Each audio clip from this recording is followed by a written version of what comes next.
사랑하는 성도 여러분, 오늘은 내기 강의 중 속죄제 두 번째 시간입니다.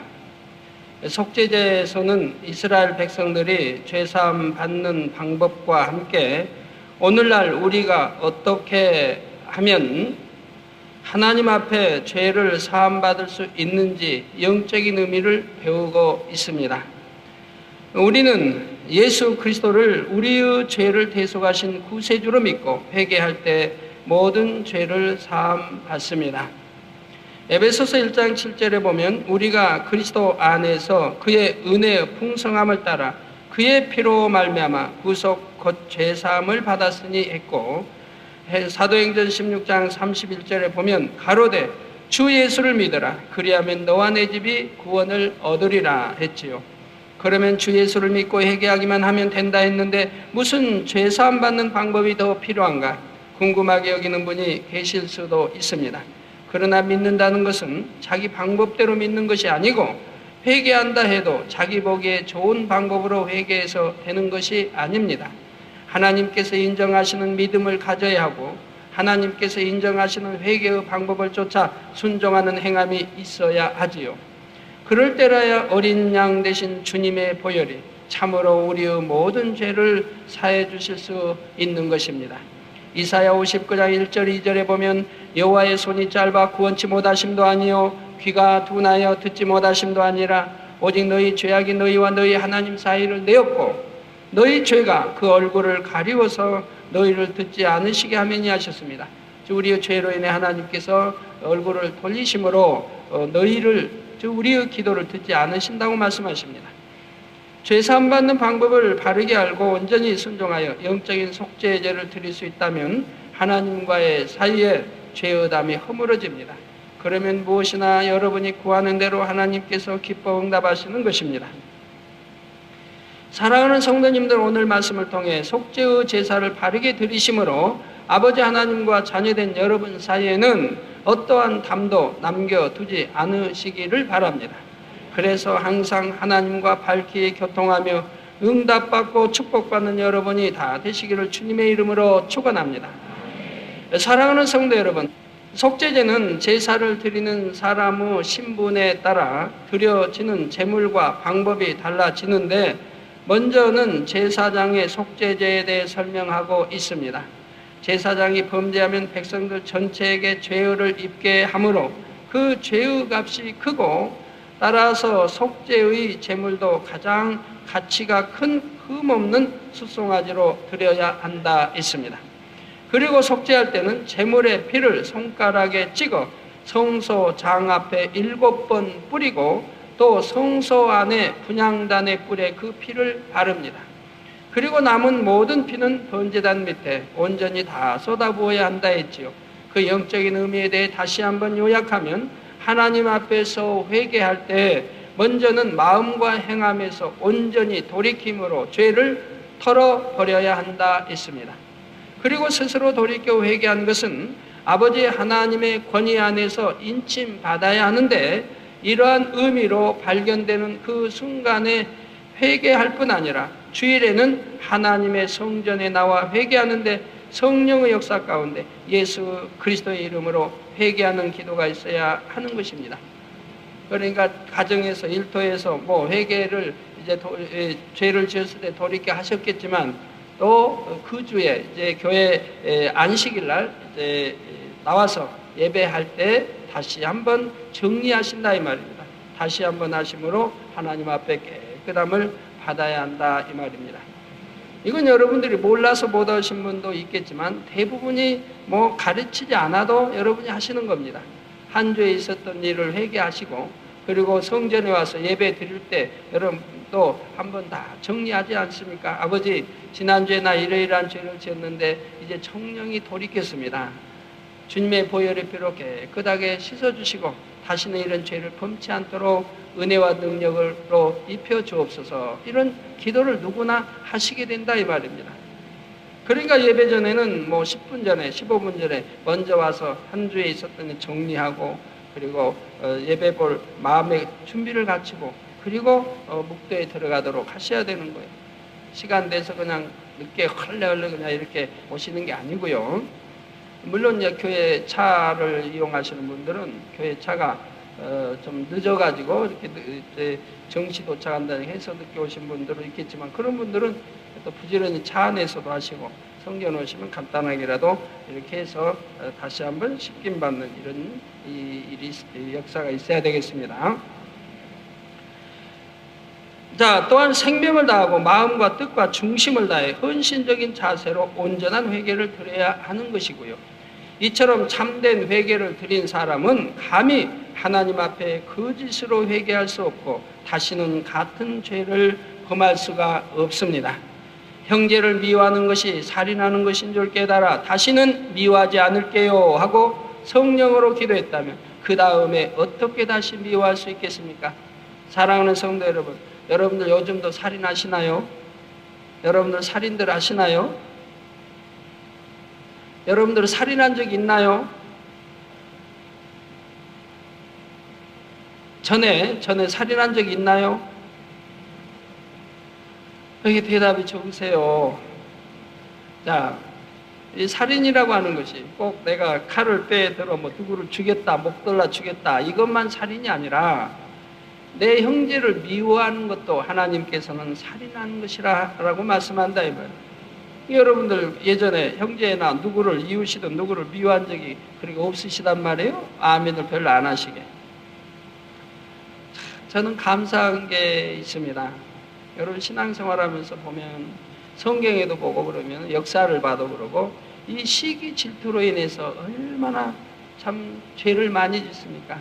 시기 질투가 나서 투기도 하고 온갖 그냥 그 살인까지 불러일으키는 이런 얼마나 죄들을 많이 지어요. 그 시기 질투에서 이거 못 버리고 힘들어하는 성도들 옛날에 참 많이 본단 말이에요. 그리고 또 남 미워서 또 힘들어합니다. 저는 감사하게도 시기 질투라는 게 뭔지를 모르겠어요. 저는 하나님 믿기 전에도 시기 질투를 한 적이 없어요. 선생님이 누구를 칭찬하면 나도 같이 기뻐했고, 누가 잘 되면은 나도 같이 기뻐했고, 허지 시기 질투를 해본 적이 없어요.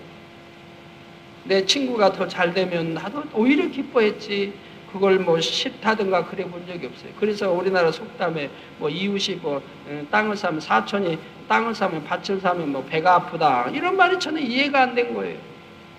아, 사촌이 땅을 사면 기뻐야지, 좋아해야지 왜 배가 아프다고 할까? 저는 그런 말이 이해가 안 됐어요. 근데 하나님을 영접하고 나서는 더더구나 참 시기 질투하는 거 얼마나 감사한지 몰라요.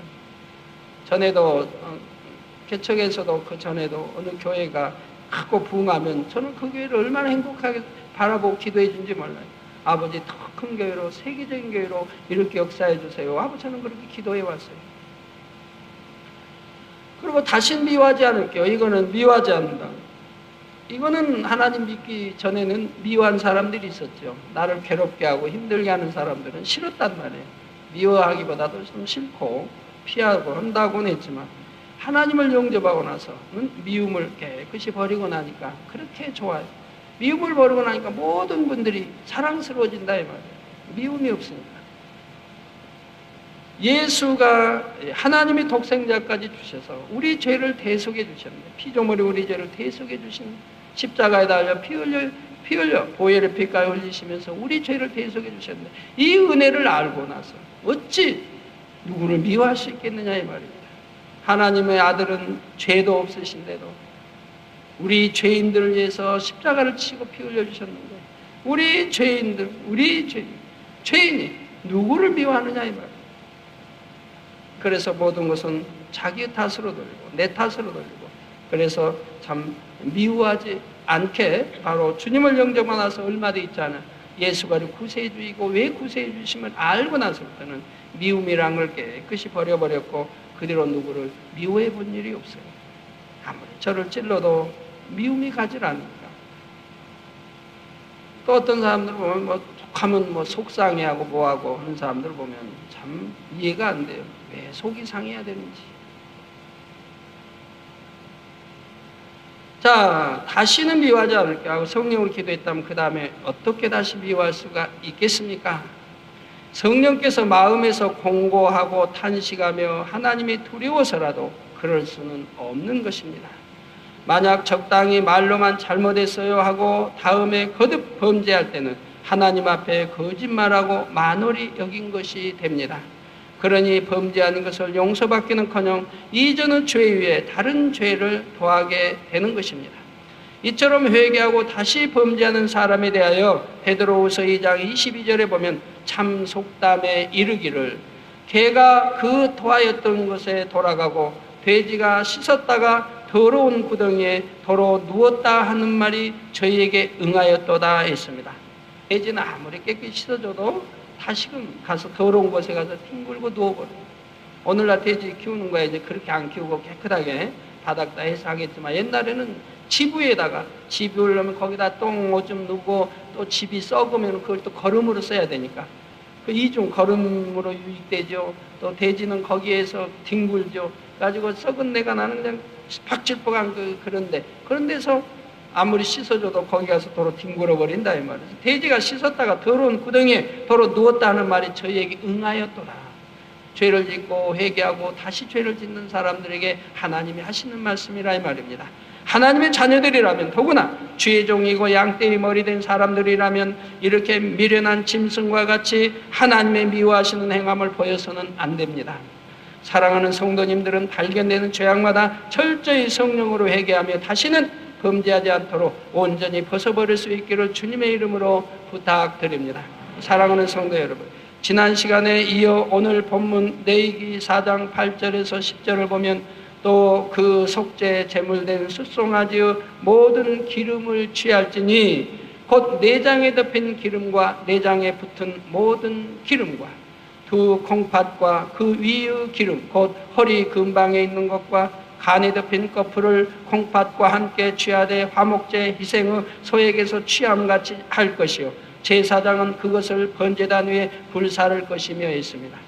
레위기 3장에서 화목제물의 기름을 취한 것처럼 속죄 제물의 기름도 동일한 방법으로 취합니다.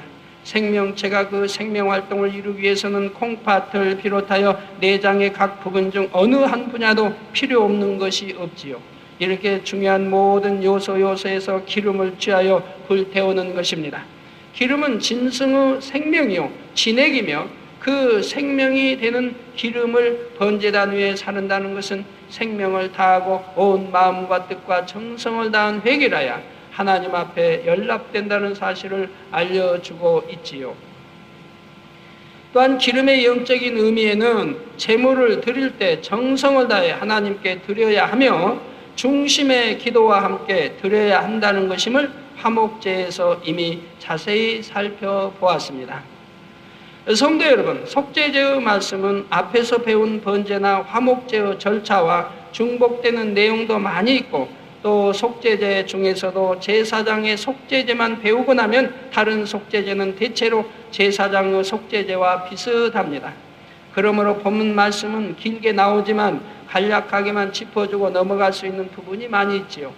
여기서 제물의 기름을 취해 드리는 영적 의미 역시 지난 시간의 설명들을 참조하시면 되겠습니다. 다음으로 11절 12절을 보면 그 숫송아지의 가죽과 그 모든 고기와 그 머리와 다리와 내장과 똥 곧 그 송아지의 전체를 진 바깥 재버리는 곳인 정결한 곳으로 가져다가 불로 나무 위에 사르되 곧 재버리는 곳에서 살을 찌니라 하셨습니다. 번제의 예물은 성소한 번제단 위에 장작을 놓고 장작 위에다 모든 부위를 다 불사른다 했습니다. 그러나 속죄 제물은 기름과 콩팥을 제외한 모든 분야를 번제단 위에 사르는 것이 아니라 진 바깥에 재버리는 곳에 가서 불사르게 하시지요. 곧 이스라엘 백성들이 성막과 함께 광야에서 이동할 때 성막 주변에 진을 치고서 그 진 중에서 생활했는데 재버리는 곳은 백성들이 생활하는 진을 벗어난 바깥쪽에 따로 지정되어 있는 것입니다. 제물의 모든 것을 다 단에서 불사르는 번제와 달리 왜 속죄 제물은 진 바깥의 재버리는 곳에서 불살라야 하는 것일까요? 번제는 영적인 예배라 했습니다. 전능하신 하나님께 연락되기 위한 제사요 하나님과 교통을 이루기 위한 제사이기에 성전 안의 제단에서 온전히 불사르는 것입니다. 그러나 속죄제의 제물은 더러운 죄를 대속하기 위한 것이기에 성소 안에서 태울 수는 없습니다. 성소 밖으로 나가서 그리고 백성들이 거하는 지역에서도 떨어져서 완전히 불에 태워 버리는 것입니다. 그러니까 성전 안에서는 세상 대화도 하지 말라고 하나님이 말씀하시는 거 아니에요? 오직 진리로 말하고 진리로 듣고 진리로 보고 말하고 듣고 하라고 말씀하시는 거죠. 자, 오늘날도 우리가 회개할 때는 하나님 앞에 회개한 죄악을 완전히 벗어버림으로 우리의 삶에서 멀리 떠나도록 해야 합니다. 교만, 자존심, 세상에서 갖고 있던 구습, 하나님 앞에 합하지 않은 육체의 일들, 이런 것들을 다 성령의 불에 태워버려야 하지요.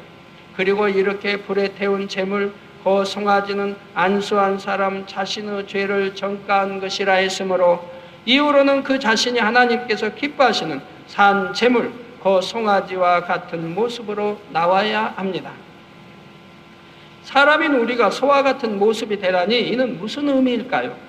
제사의 제물로서 송아지를 드릴 때 하나님께서 기뻐하시는 이유에 대해서는 번제에서 이미 설명을 했습니다. 첫째는 사람의 짐을 져준다 했습니다. 소는 사람의 짐을 져준다 이 말입니다. 또 사람에게 오직 좋은 것만 주고 피해를 주지 않는다 했지요. 세 번째로는 고기를 내주어 양식 삼게 한다 했고, 네 번째는 밭을 갈아준다 했습니다. 고기를 내어줘 양식, 우리 소의 고기는 몽땅 다 먹지 않아요. 머리도 먹고 골도 먹고 소리 뒷다리도 앞다리 하여튼 뭐 다 먹고 속꼬리도 먹고, 속꼬리도 봐서 비싸죠? 여하튼 비싼지 더 비싼 모르겠어요. 여하튼 속꼬리도 먹고, 제가 아플 때는 속꼬리 저기 마장동 소장동 거기서 어머님이 자꾸 사오셔서 속꼬리 과서 주시고들 했는데, 거기도 버릴 게 없어요. 뭐 소는 가죽도 다 필요하죠. 소 가죽 필요하죠. 소 가죽으로 뭐 핸드폰 야또 여러 가지 만들죠. 소 가죽. 그 소 또 털도 필요하고. 소는 버리는 게 없어요. 그리고 또 네 번째는 밭을 갈아줍니다. 오늘날은 기계들이 나와서 기계로도 갈지만 옛날에는 이제 소가 다 밭을 갈아 주었죠. 쟁기에 의해서 이제 쟁기를 끌어서 갈아 주었죠. 자, 그래서 이러한 소의 속성이 우리를 대속하기 위해 죽으신 예수 그리스도의 속성과 동일하다는 영적인 의미를 설명했죠. 그 소는 먹이도요, 다 들여서 풀 뜯어 먹거든요. 오늘날이야 빨리 키워서 그냥 팔려고 사료를 사서 주지만 옛날에는 사료값 그런 게 필요 없었다. 들에 아침에 갖다 매놓으면 새벽에 매놓으면 하루 종일 들에서 밥 달라고도 안 해요. 그냥 들에 있는 풀만 뜯어 먹고 살아요. 그럼 그 저녁 해질 때 되면 이제 다시 일터에서 들어가면서 소 끌고 들어가서 이제 요약간에 매놓으면 돼요. 그리고 이제 소밥을 특별히 주는 것도 풀 뜯어다 그거 집이고 그거 삶아서 밥에 주면 돼요. 지금처럼 뭐 사료 사다가 안 줘도 소는 저절로 자연적으로 저절로 이렇게 키울 수 있다 이 말입니다. 사람에게 조금도 피해를 주지 않아요. 그러므로 여러분이 회개하고 재물의 모든 부위를 불살라 드렸다면 이후로는 구약시대에 하나님께 드린 재물처럼 또한 속죄의 재물이 되어주신 주님처럼 변화되어 나와야 하는 것입니다. 주님을 대신하여 부지런히 양떼를 섬김으로 그 죄의 짐을 내려놓게 해주고 오직 진리와 선한 것으로만 공급해 주어야 합니다. 양떼에게 하나님의 말씀을 가르쳐 양식 삼게 하며 눈물과 인내와 기도로 헌신하여 그들 자신의 마음밭을 갈도록 도와주어야 하지요. 그 수많은 영혼들을 갈무리하여 그 마음을 옥토의 마음으로 성결된 하나님의 참 자녀로 변화시켜야 하는 것입니다. 이렇게 해나갈 때 하나님께서 내가 참으로 내 앞에 회개하였다 인정하시고 다시금 축복의 길로 인도해 주시는 것이지요. 사랑하는 성도 여러분, 그러면 혹시 성도님들 중에는 나는 제사장이 아니고 양떼니까 혹은 일꾼이니까 이 말씀은 나와 상관이 없는가 보다, 이렇게 생각하시는 분이 계신지요? 그래서는 안 됩니다. 베드로전서 2장 9절에 보면 오직 너희는 택하신 족속이요 왕같은 제사장들이요 거룩한 나라요 그의 소유된 백성이니 이는 너희를 어두운 데서 불러내어 그의 기이한 빛에 들어가게 하신 자의 아름다운 덕을 선전하게 하려 하심이라 했습니다. 주를 믿는 여러분은 비록 직분은 주의 종이 아니라 할지라도 믿음에 있어서는 모두가 제사장과 같이 온전하여 참된 하나님의 자녀가 되어야 합니다. 직분에 상관없이 어찌하든 범죄하지 않고 거룩한 삶을 살아야 하며 범죄했을 때는 제사장과 마찬가지로 철저히 회개하고 죄에서 돌이켜야 하는 것이지요. 사랑하는 성도 여러분, 다음은 회중의 속죄제 곧 백성 전체가 하나님 앞에 범죄했을 때에 이를 사함받기 위한 제사법입니다. 레위기 4장 13절에 보면 만일 이스라엘 온 회중이 여호와의 금령 중 하나라도 그릇 범하여 허물이 있으나 스스로 깨닫지 못하다가 했지요. 온 회중이 죄를 범했다는 것은 오늘날로 보면 교회 전체가 범죄하는 경우입니다. 그러면 온 회중이 죄를 범한다는 것은 어떤 경우입니까? 교회 전체가 죄를 범하다니요. 자, 예를 들어 때때로 교회들 중에 보면 주의 종이나 장로, 권사 등 사람을 중심으로 당을 짓고 분란을 일으키는 경우가 있습니다. 그래서 서로 간의 의견이 대립되고 교회 안에서 심히 다투는 끝에 결국 원수 맺고 교회가 분리되는 경우도 있죠. 그래서 교회에 보면 장로파, 권사파, 목사파 이런 파로 나누어져 분란을 일으킨다 이 말이에요. 당을 짓는다 이 말이에요. 제가 전에 이제 전도사 때부터 부흥성회를 다녔는데 부흥성회를 다니면은 이제 그 교회들이 주로 왜 부흥성회를 통합니까? 교회 안에 분쟁을 막기 위해서 부흥성회를 많이 청해요. 그러니까 저 교회 가보면 이제 저는 전도사 목사님들 전도사님 우리 교회 이러이러한 문제 좀 해결해 주세요. 그 문제가 보면 대부분 장로님들의 권사님들의 문제가 있는 거예요. 그러면 이제 저녁에 도착하면 이제 식사를 하죠. 그럼 장로님 권사님이 다 함께 하죠. 그럼 이제 식사 끝나고 이제 당의자실로 들어가면 이제 저녁 설교에 들어가면 이제 당의자실 말 전도사님 옆에 앉았던 그분이 누구 장로님이고 누구 장로 하면서 그 장로님이 아주 찌르기를 잘한다. 내가 꼭 설교하면 그냥 꼬투리를 잡고 그리고 그거 아주 시비하고 또 직원회를 하면 그냥 손들어서 직원회를 방해하고 내가 안건만 내면은 그걸 그냥 못 이루도록 방해하고 해가지고 당을 짓는다. 근데 이번 부흥성회 때 그 장로님을 좀 깨트려 주세요. 이렇게 하고 이제 주문을 해와요. 저는 지금까지 부흥성회 다니면서 대부분이 그래요. 대부분이 장로님이 문제고 권사님이 문제여서 그 깨트려 달라고 주문을 해요. 저는 주문에 한 번도 받아본 일은 없어요. 주문을 하면 웃고 말죠. 그리고 제 마음속엔 그래요. 문제는 목사님인데 목사님이 깨워주면 그런 일은 없을 텐데 문제는 목사님이 하나로 인해 분쟁이 생긴다. 목사님이 진리로 변화되어 진리로 가르치면 교회 안에 그런 분쟁이 있을 수가 없다 이 말입니다. 그래서 저는 열심히 어떤 장로님 지적하는 것, 권사님 지적하는 것도 누구 지적하는 것도 아니고 우리 하나님 은혜, 우리 하나님의 사랑을 전한다. 그러고 나면은 대부분 화요일 저녁 예배가 끝나고 하면 목사님도 전도사일 때도 반드시 웃단에서 무릎 꿇고 저에게 회개를 했습니다. 성도들 보는 앞에서 전도사님 잘못했습니다. 내가 사건이었습니다. 지금까지 전도사일 때도 또는 목사일 때는 물론 말할 것 없이 대부분의 교회들이 회개를 성도들 보는 앞에서 했습니다. 그만큼 은혜를 받았다는 얘기죠. 목사님이 해결하고 나면 다 문제가 해결됩니다. 그리고 이제 집회 끝나려고 하면 이제 장로님들, 권사님들, 문제 있는 분들이 찾아와요. 찾아와서 참 강사님, 제가 다 잘못했습니다. 나는 목사님께 대들었고 목사님께 불순종하고 교회에서 문제를 일으키는 장본인입니다. 다 용서해달라고 이제 와서 회개하는 모습들을 보게 됩니다. 그래서 부흥성회 끝나고 나면 제가 이제 밤중에 출발하죠. 주로 이제 밤중에 목요일 이제 밤중에 아니면 금요일 새벽까지 할 때도 있고, 그러면 출발하면 어디는 심리까지 따라 나와. 시골에 저기 그 어디 완후에는 차 타려면 심리가 돼. 차 타 나오는 산길이고, 그래가지고 거기까지 걸어 나와요. 성도님들.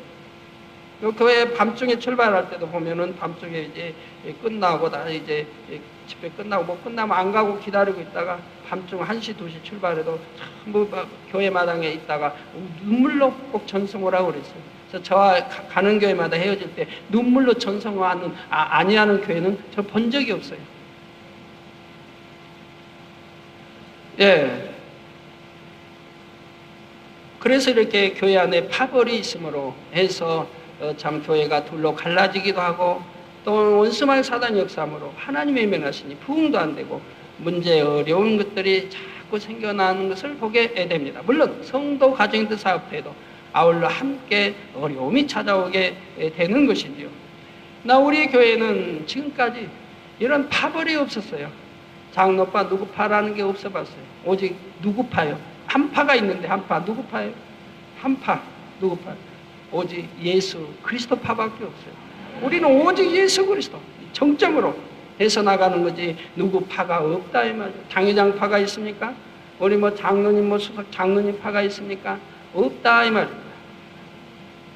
오직 예수 그리스도 파여야 하는 것입니다. 사도 바울 당시에도 고린도 교회 성도들이 나뉘어 스스로 말하기를 혹은 바울에게 혹은 아볼로에게 속하였다고, 혹은 게바 즉 베드로에게 혹은 그리스도에게 속하였다는 기록이 나옵니다. 이때 사도 바울은 모든 성도가 오직 그리스도께만 속해야 한다고 단호히 경계하는 것을 볼 수가 있지요. 이렇게 당을 지어 교회 안에서 분쟁을 일으키기 시작하면 나중에는 대부분의 성도들이 그 분쟁에 휩쓸려 서로 허물을 말하며 감정을 품는 등 하나님 앞에 범죄하게 됩니다. 그래서 우리가 교회 전체가 하나님 앞에 죄를 범하여 큰 담을 만들게 되는 것이니 이런 일이 결코 있어서는 아니 되는 것이라 이 말입니다. 파가 있을 수가 없어요. 오직 그리스도 안에 속하게 되는 것입니다. 또 다른 예를 들면 양떼의 머리된 일꾼들이 단합해서 주의 종을 대적하거나 결국 쫓아내는 일도 있습니다. 진리에 비춰볼 때는 상상할 수도 없는 일입니다. 만약 하나님의 종이 좀 부족하다 해도 양떼 편에서 악하게 행하여 종을 추방하는 이런 일은 하나님께서 용납하실 수 있는 일이 아니죠. 그러나 오늘날 그런 일들이 비일비재하다 이 말이에요. 양떼오는 이제 힘센 장로님이 선동을 하죠. 거기에 몰려가지고 해서 결국은 뭐 참 추방하게 이르는 이런 경우들이 참 많이 있는 걸 보게 되죠. 그러나 우리 교단은 그런 게 없습니다만, 물론 없어야 하고요. 주의 종은 하나님 겁니다. 하나님의 종입니다. 우리 주님의 종입니다. 그래서 주인 마음대로 해야 되는 거예요. 양떼 마음대로 하는 게 아니에요. 주인 마음대로 하는 것이라 입니다. 그래서 주의 종이 잘못하면 하나님이 치료하시는 거예요. 징계하시는 거예요. 또 주의 종이 잘못하면 양떼 편에서 오직 기도해야 되는 거예요. 하나님, 우리 주의 종, 우리 목자를 통해 자복시켜서 정말 진리대로 행하고 진리대로 가르치게 해주세요. 기도하시든가, 아니면은 아버지 소경이 인도하여 우리까지 구덩이 빠지니 아버지 하나님, 차라리 하나님께서 어찌 역사해 주세요. 하나님께, 주님께 기도하여 주님이 역사하시도록 해야 한다. 사람 편에서 하면 안 된다. 이런 건 죄의 담이 된다 이 말이에요. 이런 큰 담이 되는 거예요. 오직 기도를 해야 됩니다. 근데 사람 편에서 뭐 자주어지고 해봐요. 그럼 하나님은 놔둬버리세요. 놔둬버리세요. 양떼가 그리지 않고 오직 기도하면 하나님이 다 역사하시는 건데 그러지 않는다. 그러나 여러분이 볼 때 정말 사꾼이 있습니다. 정말 볼 때 이건 죄종은 아니다. 아무리 죄종이 어리다 할지라도, 아무리 죄종이 빈약하다 할지라도 죄종은 죄종이기 때문에 섬겨야 한다 이 말이에요. 근데 볼 때 이건 사꾼이에요. 하나님의 종이 아닌 것 같아. 사꾼이에요. 사꾼이라 할지라도 다 절차를 밟아야 한다. 보니까 영적으로 잘못됐다든가, 아니면 귀신의 자고를 받는다든가, 아니면 진리에 입에 대게 막 가리킨다든가, 기도도 뭐 부리죠 못하게 한다든가, 하여튼 입에 대게 가리킨다든가, 이렇게 해서 볼 때 사꾼이겠다 싶으면은 그때는 교단이 있고 교회가 있다면 거기에 참 알려서 교회에서 사실인가를 확인해보고 교회에서 치리하도록 해야 한다 이 말입니다. 자, 성경에 보면 다윗은 하나님의 사랑받는 사람이에요. 자기 왕으로 기름 부음 받은 입장에 있으면서도 자신을 죽이려 하는 사울 왕을 죽이지 않았습니다. 사울은 악인이요, 이미 하나님께 버림받은 사람이지만 그러나 한번 하나님께 기름 부음 받은 자였기 때문에 다윗조차도 감히 그에게 손을 대지 않았던 것입니다. 이게 진리이기 때문에 성경은 자세하게 기록하고 있다. 이 분야를 여러 차례 자세하게 기록하고 있다 이 말입니다. 사울 임금은 하나님이 이미 버리셨다 이 말입니다. 그러므로 악기가 들어가서 약한 영이 들어가서 괴롭히고 늘 했던 거 말이에요. 또 하나님이 자기 왕으로 기름 부은 다윗인 줄 알면서 다윗을 잡아 죽이려고 지금 쫓아다닌다 이 말이에요. 그러면 하나님을 완전히 대적하는 자예요. 그 얼마나 많은 사람을 죽이고 제사장도 죽이고 막 했다. 완전히 죽일 자라 이 말이에요. 도저히 구원받지 못할 자라 이 말이에요. 그런데도 다윗은 쫓겨다니면서도 이 사울 왕을 죽일 기회가 여러 번 왔는데도 죽이지 아니했더라 이 말입니다. 왜? 그래도 비록 하나님이 버리셨어도 하나님의 기름 부음 받은 종이기 때문에 다윗은 죽이지 않았다 이 말입니다. 이게 진리라 이 말입니다. 하나님의 종은 하나님께서 친히 치리하시는 것이요, 교회 안에 현실적으로 어떤 문제가 있다면 교회 법과 교단의 법에 따라 선 가운데서 해결해야 하는 것입니다. 어떤 감정이 있는 게 아니라 선 가운데서, 진리 가운데서 해결해야 합니다. 그러지 못하고 사람 편에서 서로 흠을 보고 상대의 부족함을 찌르며 시시비비 다투다 보면 결국 온 회중이 범죄에 휩쓸리게 되는 것입니다. 성도 여러분, 교회 안에 어떠한 문제가 있다 해도 하나님의 말씀에 비춰보면 다 답이 나옵니다. 원수까지도 사랑하라 했는데 원수도 아닌 형제간에 서로 원망하고 미워하며 자신의 눈에 들보는 보지 못하고 상대의 눈에 티만 찢어가려 하는 것입니다. 섬기라 낮아지라 모든 사람과 더불어 화평함과 거룩함을 쫓으라 하는데 교회 안에서 주의 종과 양떼 사이에 혹은 믿음의 형제 사이에 불화하고 대적한다면 이 얼마나 하나님 앞에 민망하고 죄송한 일입니까? 그렇기 때문에 제가 단에서 누차 여러분에게 성도 간에 돈 거래하지 말라고 하는 게 그거예요. 세상에도 형제 간에 부모 자식 간에도 친구 간에도 돈 거래했다가 등지고 원수 맺으니까요. 더군다나 교회는 믿음의 형제의 거제는 진리 안에 사는 거예요. 어떻게 하면 교회 부흥시키고 어떻게 하면 더 말씀 안에 살고 이런 진리 대화하는 것이지 뭐 돈 이야기 사업 이야기 하는 것이 아니라 이 말이에요. 그렇기 때문에 그런 형제 간의 동거래 일체 우리는 못하게 여러분들에게 하나님이 개척 때부터 저에게 주신 말씀입니다. 너희 양떼 안에는 동거래 일체 못하게 하라. 계모임도 있어서는 안 된다.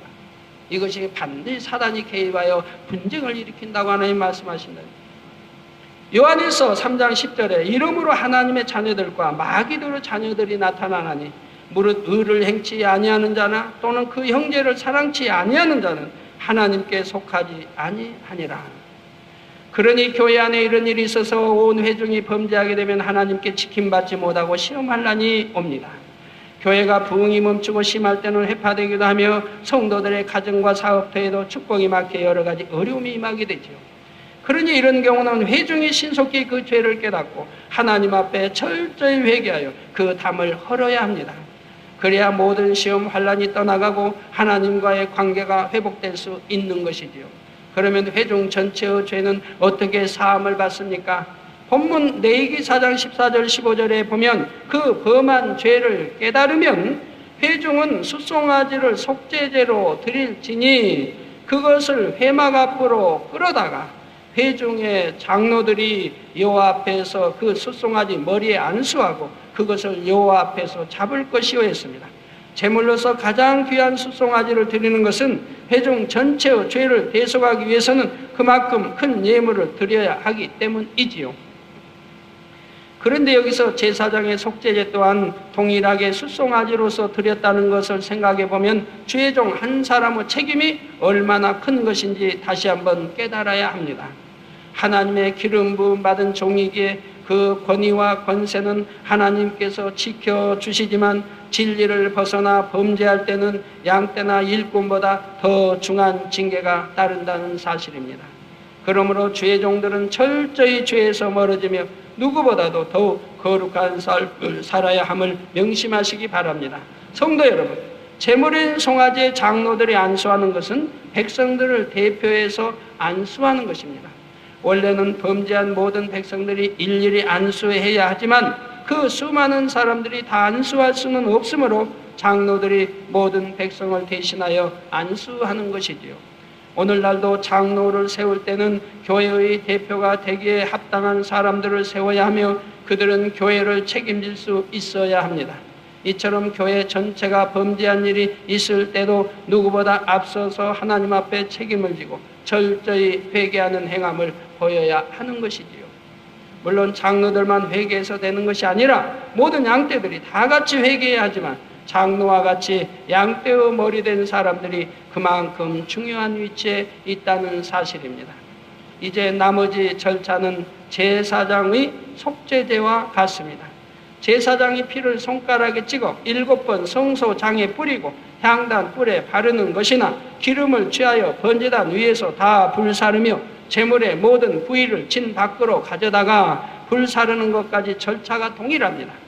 이런 절차들의 영적인 의미는 간단히 말해서 완전히 죄에서 떠나 돌이켜야 함을 의미한다 했지요.